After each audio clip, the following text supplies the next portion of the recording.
Zumba ഡാൻസും ലഹരിയൊക്കെ മാധ്യമങ്ങളിൽ നിറഞ്ഞു നിൽക്കുമ്പോൾ നമ്മൾ ചർച്ച ചെയ്യേണ്ട ഒരു കാര്യമാണ് അല്ലേ, നമ്മുടെ മക്കൾ എന്തുകൊണ്ടാണ് ലഹരിക്ക് അടിമപ്പെടുന്നു എന്നത്. ഞാൻ പറഞ്ഞു വരുന്നത് എല്ലാതരം ലഹരിയെ കുറിച്ചാണ്. Drugs, alcohol, social media, video gaming, porn videos, അങ്ങനെ എല്ലാതരം ലഹരിയെ കുറിച്ചും.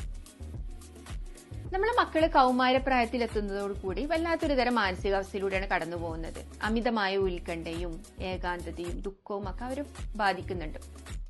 എന്താണ് ഇതിന് കാരണം? നമ്മള് ചെറിയ കുട്ടിയായിരിക്കുമ്പോൾ അവർക്ക് കൊടുക്കുന്ന സ്നേഹവും പരിഗണനയും വലിയ കുട്ടിയാവുമ്പോൾ നമ്മൾ പെട്ടെന്ന് പിൻവലിക്കുന്നുണ്ട്. അതിന് കാരണം അവരതിനായി എന്നുള്ളൊരു തോന്നലുള്ളത് കൊണ്ടാണ്. എന്നാൽ ഈ ഒരു സമയത്ത് അവരുടെ വികാരങ്ങളെ നിയന്ത്രിക്കാനുള്ള തലച്ചോറിന്റെ കേന്ദ്രമായ പ്രീ ഫ്രോണ്ടൽ കോർട്ടെക്സ് ഒന്നും ശരിക്കും ഡെവലപ്പ് ആയിട്ടുണ്ടാവില്ല. അതേപോലെ പ്ലഷർ സീക്കിങ്ങിന്റെ സെന്ററായ ഡോപ്പാമിൻ പാത്വേസ് ഒക്കെ.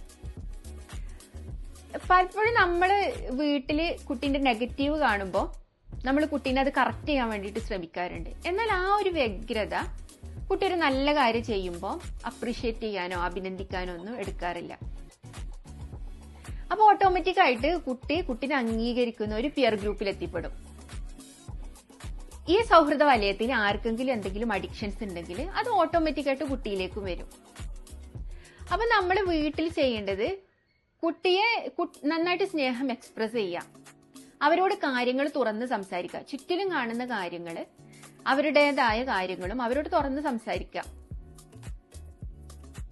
അപ്പം അതേപോലെ തന്നെ ലോകത്തിനെ കുറിച്ച് നല്ല ബോധ്യമുള്ളവരാക്കി മാറ്റുക.